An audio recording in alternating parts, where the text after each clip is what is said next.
Iya. Dari ini Asrin, saya kan dapat informasi.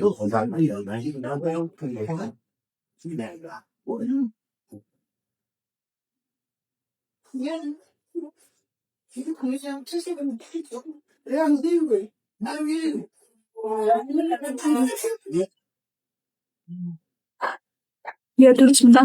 Dan itu kalau untuk total semua itu, jadi itu kan ada beda-beda mas ya. Ada yang umur dari 1 sampai 0 sampai 3 bulan, itu berbeda-beda ya. Tapi kalau jumlah semua kita lihat itu 103. Tapi kalau untuk yang kita lihat ada tindakan kekerasannya itu sekitar 53 orang. Yogyakarta diguncang skandal kemanusiaan. Daycare Little Aresa yang mestinya menjadi rumah kedua bagi anak-anak justru ada kekerasan dan penyiksaan secara terstruktur di dalamnya. Peristiwa ini menunjukkan adanya celah bagi sistem perlindungan anak-anak dan bayi. Mirisnya kasus ini terbongkar bukan karena pengawasan pemerintah daerah ataupun pemerintah pusat, tapi ada mantan karyawan yang mengaku melihat secara langsung kekerasan ini. Dan untuk membahasnya lebih dalam, saya sudah bersama dengan dua senior saya di meja redaksi hari ini. Yang pertama ada Pak Anselmus Bata, wapemretberita1.com. Halo Bapak, apa kabar? Sehat, Sehat Grace. Pak? Ya. Sehat. Kita akan membahas lebih dalam nih mengenai kasus ini, ya kan? Karena ini kan masih menyita perhatian publik. Betul, sampai sekarang. Lalu juga ada Mbak Windy Hapsari, Editorial Research Department Head di Universe. Halo Mbak Windy. Halo Grace, Sehat, apa Mbak kabar? Windy? Sehat, sangat sehat. Sehat. Oke. Semangat. Walaupun minggu-minggu ini kasus demi kasus Ya, bikin kita, betul. aduh, Prihatin ya. apalagi sebagai perempuan, sebagai ibu, Mhm. mungkin, aduh kok bisa gitu ya. Nah, mengenai Daycare Little Aresa, saya ke Mbak Windy dulu, Pak Ansel. Oke. Kasus ini menyita perhatian publik dan kita tahu bahwa sebenarnya daycare ini itu kan sangat membantu, khususnya untuk ibu pekerja. Betul. Walaupun kita pasti punya pilihan, ada yang titipin ke eyang, titipin ke omanya. Kalau kita bekerja, ada yang akhirnya ART ya kan, menyewa ART ya kan, ART-nya nginep ataupun pulang hari, ataupun daycare. Nah, kalau Mbak Windy lihat sendiri, sistem pengawasan daycare saat ini di Indonesia khususnya sudah memadai atau belum? Oke, ya ini memang sangat-sangat memprihatinkan ya, Grace Pansel ya, karena ini menyangkut anak. Korbannya anak di sini. Dan saya pikir sih bisa masuk ke extraordinary crime ya, karena ini udah kejahatan luar biasa, karena cukup banyak juga korban yang di kasus Little Aresa ini, 53 ya kalau nggak salah ya. Dan sebelum-sebelumnya kita juga sudah tahu bahwa ada sejumlah kasus yang sama. Terakhir itu selang berapa hari setelah si Little Aresa ada di Aceh. Kemudian sebelumnya ada kasus juga di Depok yang sudah divonis 1 tahun, kemudian juga harus mengganti kompensasi 300 juta kalau nggak salah untuk korban, ada 2 korban untuk yang di Depok. Nah kemudian juga ya mungkin ini adalah salah satu pukulan telak buat orang tua. Tadi Grace bilang bahwa ya itu memang solusi ya bagi orang tua, khususnya buat kita yang bekerja kan. Dan saya waktu itu juga jujur aja sempat kepikiran untuk menitipkan anak saya di daycare. Karena saya pikir juga ketika memasukkan anak di daycare itu ada 2 benefit setidaknya yang bisa saya dapatkan selain itu sebagai tempat menjaga anak, tempat penitipan anak. Yang pertama kan kalau kita lihat juga di undang-undang, kemudian juga di beberapa implementasi daycare itu ada sistem pendidikan dini di sana, di mana anak itu bisa berkembang motoriknya, kemudian juga kemampuan bahasanya. Kemudian juga kedua, mereka kan nggak sendiri pasti ya di daycare. Ada anak-anak, bener Grace. Ada sosialisasi awal yang bisa dilakukan di situ gitu. Dan memang mungkin ada beberapa pertimbangan ya saat itu yang pada akhirnya kita urung untuk untuk menitipkan anak kami di daycare dan akhirnya kemudian dititipkan di eyangnya. Nah, mengenai salah satu yang saya concern juga terkait dengan sistem pengawasan gitu ya. Saya merasa bahwa sistem pengawasan yang ada di Indonesia terkait dengan daycare itu memang belum maksimal. Mungkin kalau kita coba bandingkan dengan negara-negara lain, itu ada beberapa data yang kami juga sudah compile di data 1. Jepang, Australia, Amerika, kemudian juga Singapura, itu memiliki sistem perlindungan anak di daycare itu yang sangat-sangat mumpuni. Jadi terkait dengan kapasitas rasionya aja deh mereka juga sangat memikirkan 1:3 untuk mengurus satu pengasuh untuk mengurus tiga anak ya. Dan kalau di kita kan juga ada perbedaan ya antara yang bayi kemudian juga yang 2-6 tahun sampai 4 tahun itu ada perbedaan. Kalau yang bayi itu lebih sedikit. Jadi satu bayi diurus oleh 3 orang pengasuh. Tapi untuk yang lebih besar lebih tua lagi 2-4 tahun atau 6 tahun itu bisa sampai 6 anak ya, satu pengasuh 6 anak. Treatmentnya berbeda Treatmentnya ya, gitu. Nah kita coba lihat sekarang yang terjadi kasus Little Arisa ini berapa? 1:20 bukan? Iya. Yang saya dapatkan informasinya seperti itu ya. Terus kenapa itu bisa terjadi? Ya itu pasti ada pengawasan yang lalai di situ ya. Kita bisa ya kalau kita bandingkan lagi dengan negara-negara di tadi saya sebutkan Jepang, Australia, Singapura, dan Amerika, mereka ada inspeksi bulanan yang dilakukan oleh tim terkait dari dinas terkait. Karena kalau di sana kan pasti kalau saya lihat ya secara aturannya itu memang dikelola oleh pemerintahnya langsung. Dan dari pemerintah daerah di bagian negara-negara bagian kalau di Amerika itu sangat bertanggung jawab dengan hal tersebut. Jadi secara rutin setiap sebulan kemudian juga ada periode tertentu mereka datang ke daycare itu untuk mengecek apakah masih sesuai dengan komitmen di awal. Karena ketika mereka mau mendirikan pun kan juga sudah ada komitmen tuh, bahkan bangunan juga harus dilihat. Bangunannya tuh sudah layak atau tidak, bahkan juga ukurannya sudah sesuai atau belum. Sertifikasi pengasuhnya seperti apa, karena di sana memang mensyaratkan itu. Nah kalau di kita saya pikir sih dengan adanya kejadian-kejadian ini dan kita lihat juga secara data ternyata ada 43% daycare yang masih ilegal, belum ada izinnya. Itu juga salah satu hal yang membuktikan bahwa pengawasan kita masih kurang. Menarik banget Mbak Windy, bahwa ternyata negara lain seperti Jepang, Australia, Singapura, Amerika Serikat ternyata punya pengawasan dan bahkan setiap bulan betul diinspeksi. Ini seperti apa? Nah, Pak Ansel, kalau di kita kasus mencuat, baru Gubernur Yogyakarta Sri Sultan Hamengkubuwono X memerintahkan jajarannya dalam hal ini menyisir daycare yang ada di Jogja. Dan ternyata terbukti Pak, ada 33 daycare tak berizin dari total 68. Ini yang baru di Jogja, belum di tempat yang lain. Kalau menurut Bapak, ini kan tadi kan kalau Mbak Windy bilang orang tua akan tenang kalau tempatnya aman, nyaman, lalu ada sertifikasi pengasuh. Nah, bagaimana nih orang tua bisa memastikan bahwa daycare ini izinnya resmi nggak, aman nggak buat anak saya? Kalau menurut Pak Ansel seperti apa? Ya, jadi memang benar persoalan kita satu memang ada pada persoalan perizinan ya. Yes. Sebenarnya kan untuk perizinan daycare atau taman titipan anak ini itu kewenangannya ada kalau sekarang di Kementerian Pendidikan Dasar dan Menengah. Kemudian kalau ke daerah nanti itu ada dinas, di sana kan ada dinas pendidikan di masing-masing provinsi maupun kabupaten kota. Sebenarnya aturannya sudah ada. Aturannya dulu itu dibuat tahun 2014. Peraturan menteri waktu itu nomenklaturnya masih Menteri Pendidikan dan Kebudayaan. Di situ memang ada untuk mengatur jadi entah yayasan atau mungkin perorangan mungkin yang ingin mendirikan daycare itu dia harus meminta izin. Nah, izin itu nanti dikeluarkan oleh dinas pendidikan setempat termasuk untuk penitipan anak. Nah, isu kita tadi persoalan pengawasan. Nah, jadi selama ini sebenarnya bukan hanya dalam kasus daycare ini, dalam berbagai kasus sebenarnya terutama pemerintah daerah di sini seperti tadi di Yogyakarta lebih bertindak sebagai pemadam kebakaran. Sesudah kasus itu muncul, baru mulai ada action, baru mulai sweeping, baru mulai dicek segala macam sehingga hasilnya tadi 33 tidak berizin dan sebagainya. Sebenarnya hal ini bisa dicegah kalau aparat khususnya pemerintah daerah itu melaksanakan tugasnya dengan baik khususnya dalam bidang pengawasan. Saya pikir ketika ada surat izin untuk mendirikan sesuatu, melakukan sesuatu seharusnya disertai dengan pengawasan dan itu ada aparatnya. Jadi seharusnya baik dinas pendidikan ataupun aparat di pemerintah daerah mungkin Satpol PP misalnya mungkin mereka bisa melakukan pengecekan atau pengawasan rutin.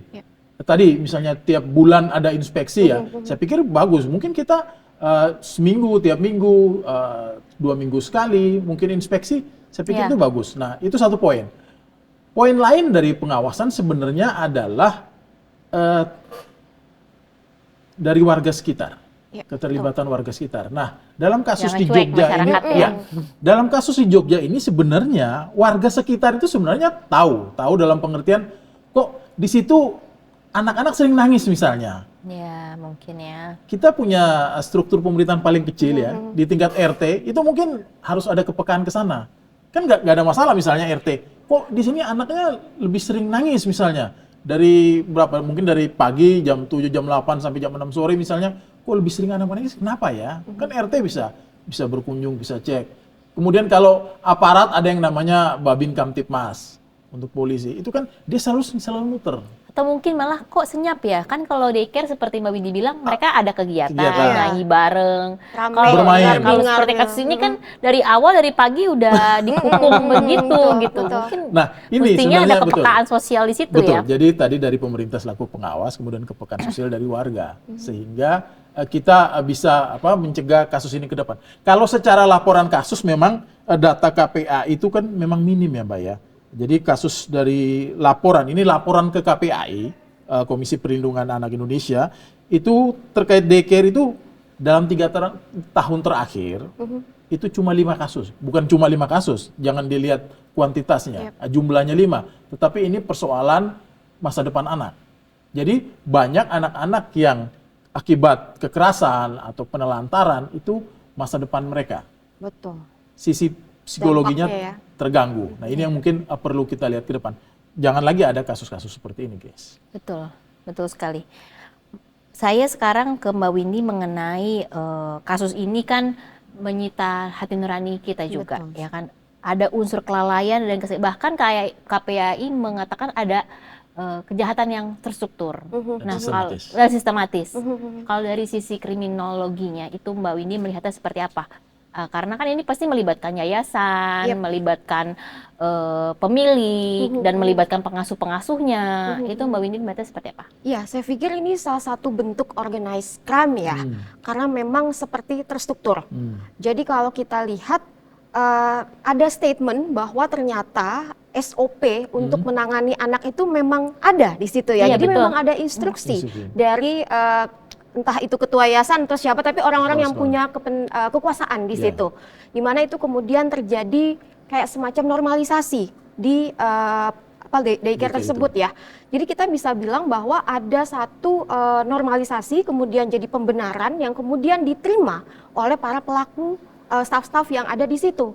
Dan pertanyaannya kenapa mereka menerima? Jadi kalau kita lihat ya dalam kasus ini, kenapa kemudian para pelaku ini kok tega ya? Kan tadi Grace bilang hati nuraninya itu gimana? Iya. Saya pikir ini ada satu teori di kriminologi namanya frustasi agresi. Saya menduga orang-orang ini memang sudah mengalami frustasi. Kenapa? Karena kalau kita lihat secara kapasitas rasio perbandingan antara si pelaku dengan pengasuh dengan anak itu kan sangat-sangat jomplang. Dan itu terpaksa dilakukan gitu ya. Jadi ketika mereka merasa bahwa beban tanggung jawabnya besar, kemudian di sisi lain mereka tidak bisa berbuat apa-apa karena kebutuhan ekonomi, akhirnya mereka merasa frustasi. Dan dalam teori tersebut, ketika mereka merasa frustasi itu akan disalurkan melalui tindakan agresif. Di mana salah satunya itu bentuk-bentuk ketika dia mengikat, kemudian juga mungkin kita nggak tahu ya, mungkin ada fisik juga ya, memukul, kemudian juga mencubit, mungkin itu ada di situ. Itu adalah bentuk agresivitas yang dilakukan si para pelaku. Bahkan katanya kainnya juga udah disiapin, Pak. Jadi kain yang supaya nanti ketika pulang ke rumah tidak berbekas. Itu udah disiapin sama pengasuhnya. Ya itu lagi berarti kan Berarti memang struktur ada ya, Mbak? struktural. Jadi memang ada satu mekanisme yang menciptakan budaya organisasi yang anomali itu di situ, di tempat itu, dan si para pelaku ini, staf-staf ini juga tidak bisa berbuat apa-apa ya karena kebutuhan itu tadi, karena kebutuhan ekonomi gitu. Dan jadi ya mungkin ini salah satu tips juga ya buat para orang tua gitu. Ketika kita mau memasukkan anak-anak kita di daycare, kita juga perlu menandai ya apa saja aktivitas di situ, termasuk juga kegiatan-kegiatan yang memang mengindikasikan kekerasan terhadap anak. Jadi misalnya, indikasi kekerasan fisik itu jelas, mencubit, kemudian memukul itu kan jelas. Ada juga kekerasan verbal, ketika anak sudah mulai dihina, kemudian direndahkan, melabeli anak dengan hal-hal negatif pun itu juga termasuk kekerasan verbal. Dibentak? Ya, itu kekerasan emosional. Ketika anak dibentak, kemudian dia juga mengalami intimidasi, ancaman, kalau nggak makan nanti kamu saya kurung ya. Atau kalau nggak makan nggak mau saya kasih makan lagi nih selanjutnya. Itu kan bentuk kekerasan emosional. Iya. Dan yang terakhir adalah neglect, pengabaian. Ketika anak nangis kemudian dibiarkan sampai berapa lama gitu, itu salah satu bentuk kekerasan yang memang harus diwaspadai si orang tua. Dan itu nantinya juga akan terlihat indikasi utama, mungkin kalau anak-anak kan nggak bisa cerita ya Grace ya, Pansel ya, mungkin akan sulit untuk mengemukakan gitu. Apalagi di bawah 5 tahun ya. Iya, pasti akan susah, dan kita menerjemahkan maksudnya kan juga bingung gitu ya, karena kan kita takutnya salah persepsi atau gimana. Kita lihat dari 3 hal. Yang pertama dari perubahan perilaku dia. Kalau yang tadinya dia ceria misalnya, kita lihat kok kenapa ya, kok tiba-tiba dia jadi pendiam. Atau sebaliknya, ketika dia yang tadinya pendiam jadi agresif, itu juga Harus salah satu curiga. pertanda curiga. Terus yang kedua bisa jadi ada regresi, ada penurunan perkembangan.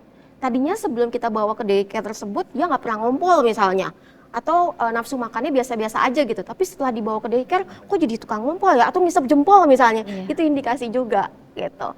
Dan kemudian juga ada beberapa kayak misalnya dia terlihat murung, kemudian juga terlihat bahwa ada yang namanya satu konsep separation anxiety.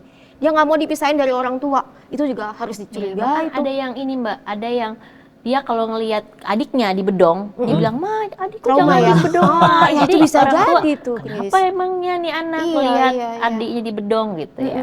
Baik, Mbak Windy, Pak Ansel, saya ada tayangan mengenai karena kasus ini terus berkembang sampai akhirnya DPR juga buka suara mengenai Undang-Undang Perlindungan Anak. Bisa ditampilkan? Nah, ini kan revisi perlindungan undang-undang anak ini kan terus masih digodok. Kalau menurut Pak Ansel sendiri mengenai masih dengan kasus ini gitu Pak, itu seperti apa?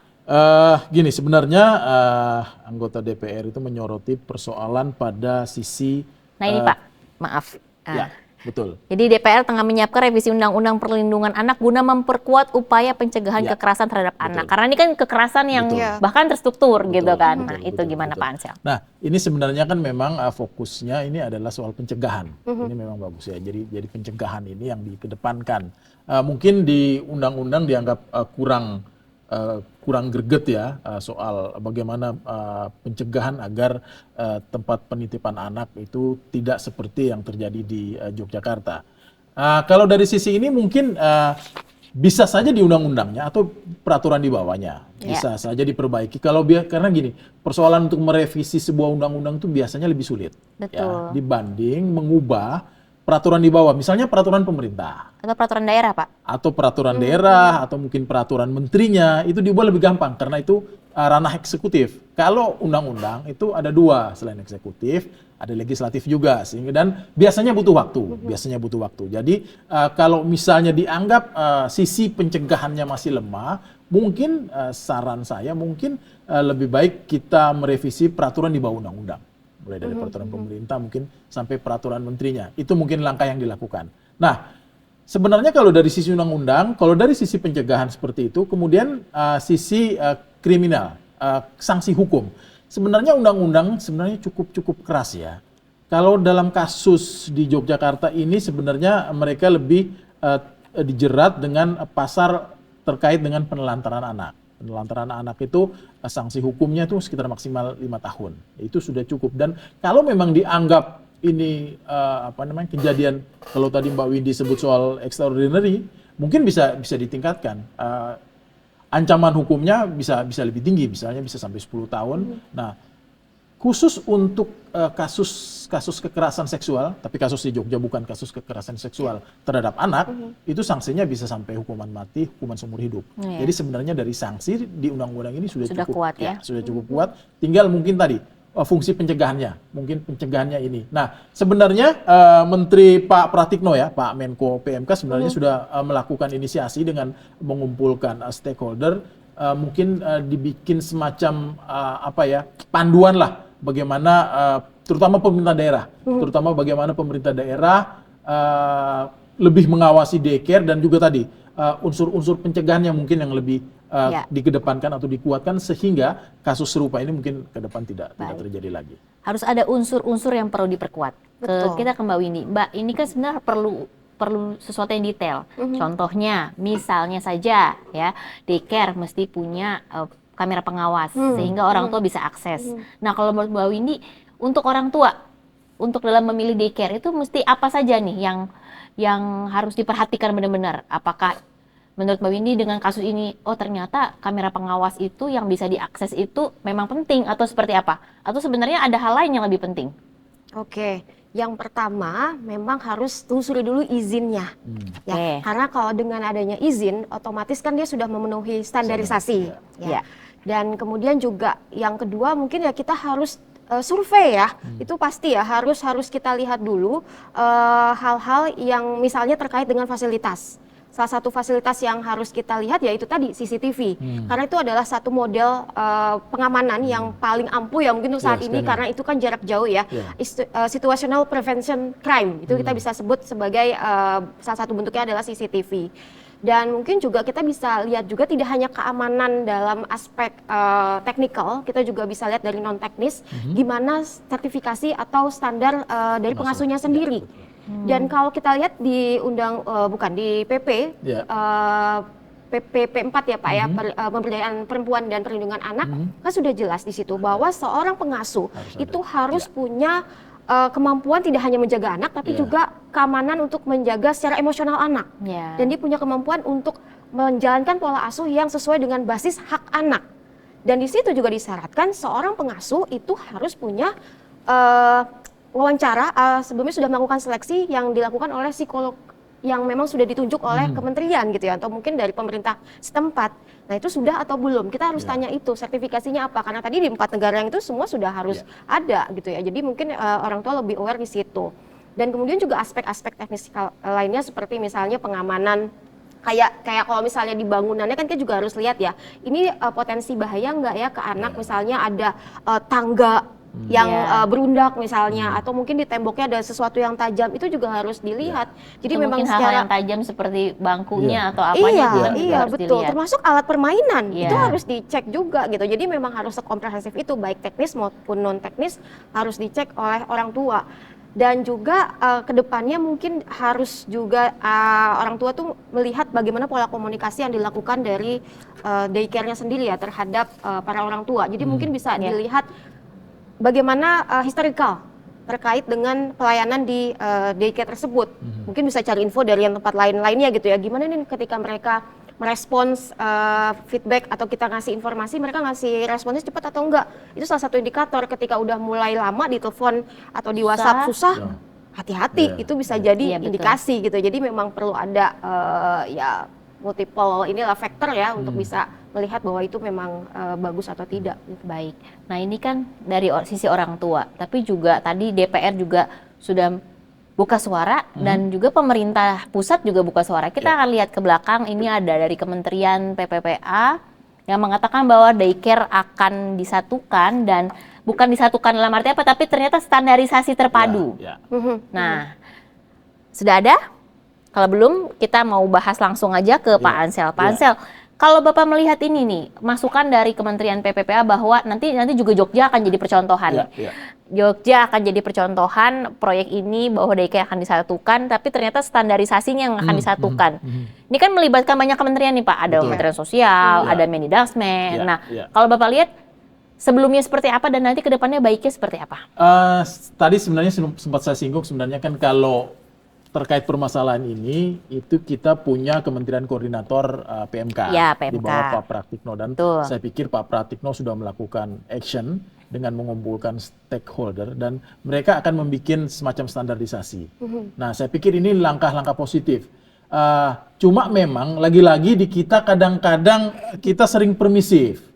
Sudah ada aturannya, tetapi kadang-kadang kita ngelanggar sendiri. Contoh yang tadi soal sertifikasi. Sebenarnya sertifikasi bukan hal baru untuk pengasuh, tetapi ketika instansi mengeluarkan izin daycare, nah persoalan pengecekan. Nah kadang-kadang di situ seperti ya kita tahu sendiri kebiasaan ada permainan lah misalnya.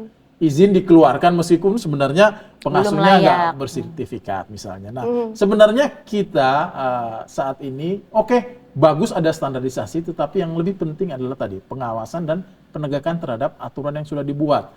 Kalau sudah ada standarisasi, kemudian dijalankan terutama oleh pemerintah daerah, tetapi kemudian di sana ada celah dan sebagainya, saya pikir bisa saja kasus ini terulang gitu loh. Jadi sebenarnya fungsi kita ke depan, terutama tadi pengawasan oleh instansi dan juga penegakan terhadap aturan. Pengawasan Harus dan dicek penegakan. harus dicek benar gitu loh. Masa kalau yang di Jogja kan memang mereka nggak berizin ya. Iya. Tapi pertanyaannya kemudian yang misalnya yang sudah ada izin, benar nggak semua Apa pengasuhnya sudah sesuai sudah standar? tersertifikasi misalnya. Kemudian bagaimana dengan kondisi bangunan, tempat bermain mereka segala macam. Makanya Apakah sampai ke situ? contoh negara lain harus ada sidak berulang, Nah, bulanan, iya. Betul, ya, rutin ya betul. Mbak Dan ya. ketika ketahuan lisensinya bisa dicabut, mungkin Ya. seharus Nah, sedetil soal itu. sidak juga sebenarnya menarik. Dan kasus ini kan orang tua seperti apa ya? Ada jarak ya. Jadi ketika mereka menjemput anak misalnya Nggak harus boleh di ke luar, dalam. harus misalnya sekian jam dulu melapor memang, dan Pak. itu sebenarnya indikator kan, indikator Iya. sebenarnya. Jadi seharusnya kalau menurut saya juga orang tua, jadi mungkin nggak apa-apa kita sidak deh.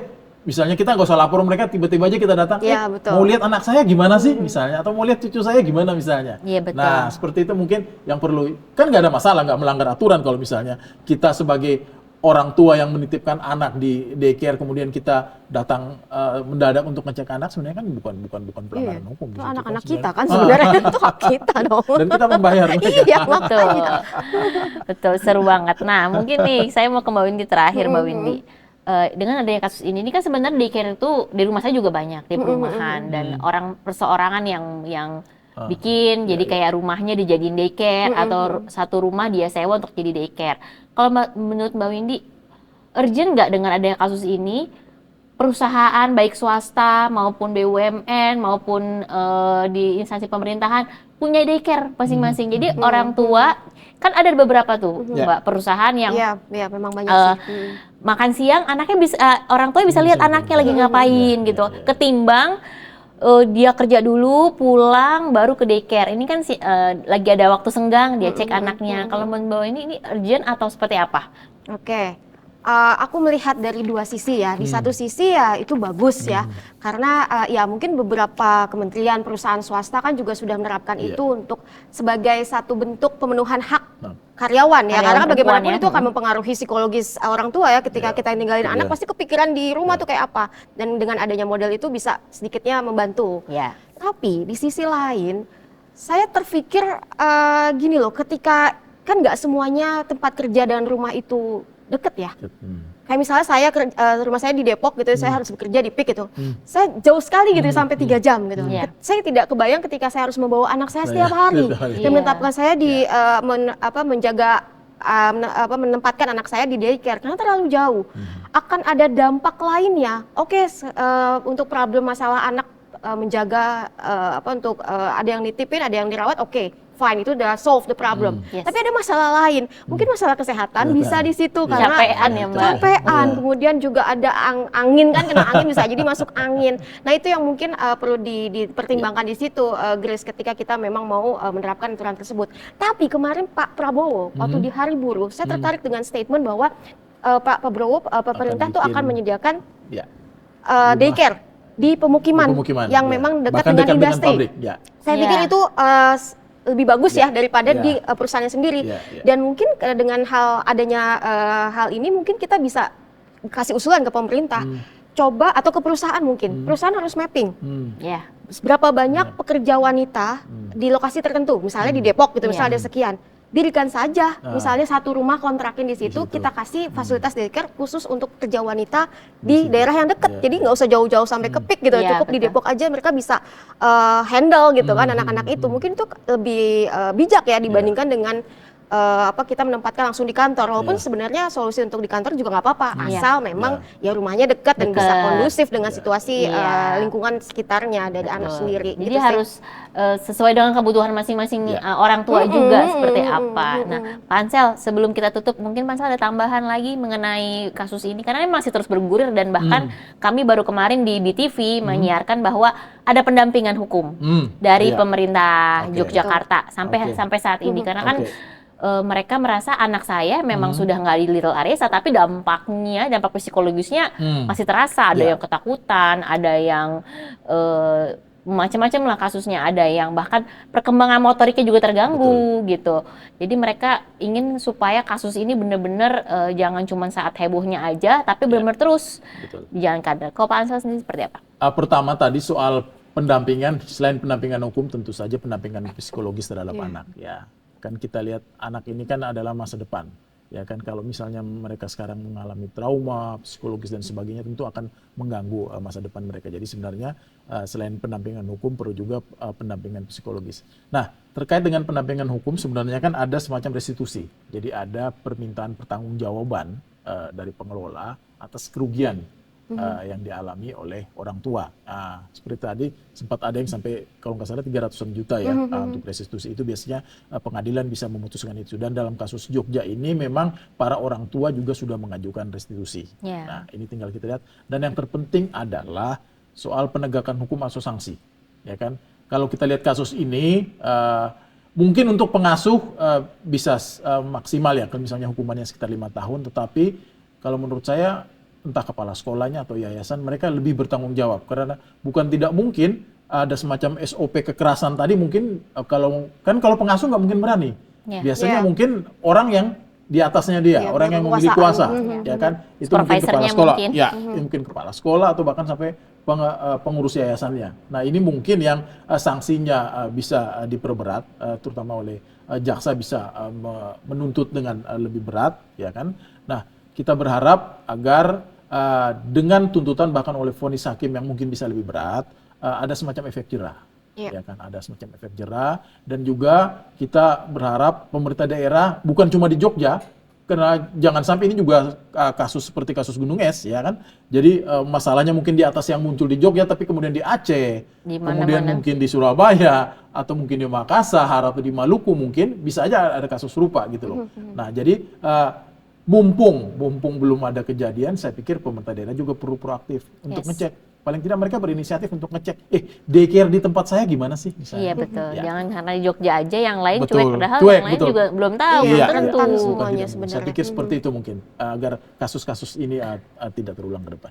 Baik, sekarang saya minta komentar dari Mbak Windy. Mbak Windy, ini kan juga masih banyak pasti orang tua yang menitipkan anaknya di daycare sampai sekarang. Pasti juga resah gitu ya. Betul. Nah, anak saya di daycare nih, aman nggak ya? Nah, dari Mbak Windy sendiri, apa closing statement Mbak Windy mengenai kasus ini? Ya, saya pikir memang orang tua harus waspada. Jadi alarmin tuh harus dinyalakan lebih besar lagi gitu ya, karena ini memang ya banyak potensi-potensi yang mungkin terjadi ya di daycare tersebut. Jadi mungkin ya kita harus orang tua khususnya yang memang sudah menitipkan anaknya di daycare perlu meningkatkan komunikasi dengan pihak daycare. Jadi transparansi itu penting gitu ya. Jadi kalau misalnya kita lihat bahwa sekarang ini banyak kasus dan tidak ketahuan, ya kita mungkin bisa menuntut lebih lagi nih kepada para daycare tersebut gitu ya. Ada CCTV, kalau memang tidak ada, adain dong. Kalau enggak, kita bisa punya hak kan untuk mengeluarkan anak kita dari situ dan kita mencari lagi yang lebih baik.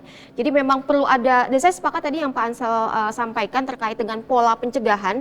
Jadi tidak hanya dari orang tua yang bisa secara aktif ya untuk meningkatkan keamanan, tapi juga dari lingkungan sekitar. Jadi itu memang satu sistem yang memang harus kita buat, bahwa itu adalah orang-orang terdekat di situlah yang sebenarnya juga punya tanggung jawab. Dan hati-hati ketika itu mereka membiarkan, itu adalah bisa masuk ke dalam hukum pidana juga. Jadi tidak hanya dari yang konseptornya saja, tidak hanya dari yang implementasi di lapangan, tapi juga ada pembiaran di situ yang which is itu dilakukan oleh orang sekitar. Jadi perlu kita tekankan, hati-hati kalau nggak ngomong, kamu akan terkena juga. Nah, itu mungkin yang harus kita tingkatkan.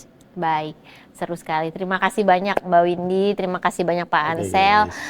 Semoga dengan perbincangan kita hari ini semakin dibukakan bahwa baik itu daycare, baik itu lingkungan pendidikan, perlu ada pengawasan, perlu ada ruang aman buat anak-anak, karena kan anak-anak itu adalah masa depan bangsa.